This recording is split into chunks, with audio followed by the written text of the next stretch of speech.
The 8th year of Pokémon GO certainly happened, and so therefore I'm going to tell you all about it. But first, let's try to spot a mistake I made in the previous video. On the final day of Year 7, I noticed something called a Pokéstop Showcase. It sounds similar to a Pokemon contest, and it takes place at gyms. The Pokéstop Showcases actually take place at Pokéstops.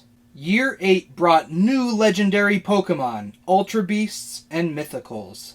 First, all forms of the Pokemon Zygarde were added to GO alongside a new feature called Routes. Routes are essentially pathways from one Pokéstop or gym to another, and those paths are created by players. Once a route is created, a player can follow it to obtain potential bonuses along the way. You can collect the numerous Zygarde cells that may randomly appear on your way through the route. So far, I only have 7 out of the 250 that I would need in order to get Zygarde's complete form. Diancie was introduced in the paid research for Pokémon GO Fest 2023. Enamorus was introduced via an EX raid on Valentine's Day. Origin Form Dialga and Palkia were introduced during the Sinnoh GO Tour, and each of them had interesting game-changing abilities called Adventure Effects. Dialga's Roar of Time pauses all timers for regular incense, daily incense, star pieces, and lucky eggs for 6 minutes, meaning you get marginally more use out of those items. Palkia's Spatial Rend increases the encounter radius for the player for 10 minutes. A single use for an adventure effect requires 5,000 Stardust and 5 candies of the Pokemon using the adventure effect. Poipole was added to the game, and then its ability to evolve into Naganadel was added later. Raids for the Ultra Beasts Stakataka and Blacephalon took place in different hemispheres, but instead of dividing them north from south, they decided that the Eastern Hemisphere would get Stakataka, and the Western Hemisphere would get Blacephalon. Luckily, this happened in the age of remote raid passes, so it wasn't a huge undertaking to get the opposite Ultra Beast if you really wanted it. Necrozma and the mythical Pokemon Marshadow were available in 2024's physical Pokemon GO Fests in Sendai, Japan, Madrid, and New York City, which funnily enough are essentially all of the real-world locations corresponding to the areas you can go to in Pokemon Scarlet and Violet. Global GO Fest will happen very soon in the early days of Year 9. More Mega Pokemon were added to the game, namely Tyranitar, Rayquaza, Diancie, Garchomp, and Heracross. There's still 9 Megas left, so my guess is that there will be about 2 more years of this before they start doing something with Gigantamax Pokemon. Then again, maybe the list of Mega Pokemon will grow with the release of the new Pokemon game, Pokémon Legends, ZA. Costumed Pokemon added this year were plentiful as always. I was able to get Nightcap Snorlax from a special research, and that was a research I obtained by connecting my Pokemon Go++ device to Go. The physical GO Fest 2023 added Aerodactyl with a satchel. Most people probably didn't get it, myself included. The global Pokemon GO Fest featured Pikachu with 4 different gem crowns, although a 5th Pikachu with an amethyst crown only appeared at the physical GO Fest. A specific Slowpoke from Detective Pikachu Returns was added. I thought that game was pretty good.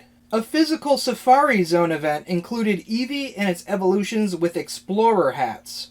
Halloween included Pikachu wearing orange and Gengar wearing some kind of jelly donut. On New Year's, Jigglypuff and Wigglytuff each got a ribbon. During the Sinnoh GO Tour, we were able to find Pikachus that had hats belonging to the protagonists of Diamond and Pearl, as well as Pokemon Legends Arceus. Captain Pikachu was added to the game, but I'm not really familiar with him as a character because I still haven't finished watching the Ash part of the anime. I'm still way back at the pancake race. The physical Go Fest in 2024 included Pikachu and Eevee with hats shaped like suns and moons. Keeping with the same theme, there were raids for Espeon with something called a day scarf, and raids for Umbreon with something completely different called a night scarf. I imagine these costume Pokemon will show up during the global Go Fest too, but if I'm wrong, I'll mention it in the next video. The Slackoth family got visors for whatever reason. For the 8th year celebration, Grimer and Muck got party hats.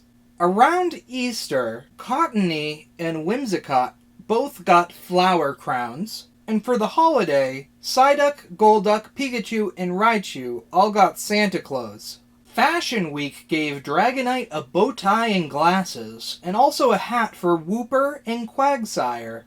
Pikachu got a shirt during the 2023 Pokémon World Championships. There were 2 more Balloon Pikachu variants, and shirts for Pikachu available for July 2023's Pokémon Air Adventures. And also, Pikachu's Indonesia Journey in Indonesia. Cowboy Snorlax was a costume from last year, but I was able to get some during the Global Go Fest of 2023, so that was nice. Also, PhD Pikachu was added to the game as a reward for winning 100 Pokestop showcases. I've only won 28 showcases so far, but I'll probably get there eventually. As for alternate forms added this year, Fridge Rotom was available during Go Fest of 2023, regular Rotom was available during the Sinnoh Go Tour, and Toaster Rotom was available for ticket holders of the physical 2024 Go Fests. And it will probably be in the Global Go Fest soon. There were raids for Hisuian, Samurott, Typhlosion, and Decidueye. Also, the ability for Rockruff to evolve into Dusk form Lycanroc was added as well. White-striped Basculin could appear in routes, starting during Sinnoh Go Tour. Several unknown, spelling the word diamond, were available to ticket holders for Go Fest 2023, so I was able to get D and M, leaving only 7 unknown missing from my collection. I still love these magnets. Sinnoh Go Tour did occur this year despite there not being any way to obtain Manaphy, Phione, or Arceus. This year, I was able to catch the regional Pokemon Carnivine and Pachirisu. I was even able to get a shiny Pachirisu, which just last year was the first Pokemon in the Pokédex that couldn't be shiny. Now, that honor goes to Phione, which not only can't be shiny, but also can't be obtained in the game at all. The masterwork research following Sinnoh Go Tour leads to an encounter with Shiny Shaman. I once caught a shiny Shaman in Pokémon Brilliant Diamond, and I kinda want to catch another one on a different file. That way I can have shinies for both Landform and Skyform at the same time. But I would have to be in the mood to shiny hunt, which definitely will happen at some point again. The Pokemon Skiddo has appeared only at Safari Zone events. There is yet to be a global version of a Safari Zone which allows you to catch Skiddo. This could be a problem once we get to Generation 6. But right now, I'm still mostly just concerned about Phione and Manaphy. I hope Skiddo and Go-Goat become regular Pokemon eventually, but I guess we don't really know if that's going to happen or not. The community days this year were Poliwag, Froakie, Grubbin, Timburr, both types of Wooper together, an assortment of previous community days, Rowlet, Chansey, Litten, Bellsprout, Bounsweet, and Goomy. The Community Day classics this year were Squirtle, Charmander, Mareep, Porygon, Bagon, and Cyndaquil. Giovanni showed up several times this year, wielding Shadow Regigigas, Shadow Kyogre, and Shadow Groudon. Of course, we sent him packing. One thing that I feel good about this year is that I was able to add a Pokestop to the game. The Pokestop is of a painted lobster near an old rope factory. Thanks to the campfire raid map and a research task that required particular raids, I discovered a forest trail in my town that was new to me. Due to various special research, I now have 3 Master Balls, and I'm not sure if I'm going to use any of them. They reintroduced Biomes to Pokémon GO, and this time the catching screens have beautiful backgrounds. Those backgrounds correspond to each of the biomes. Sometimes certain Pokemon will only appear in a specific biome. For example, Wiglet can only be found in the beach biome. Last year I explained about golden lure modules. They're a good way of getting the mysterious coins used to evolve Gimmighoul.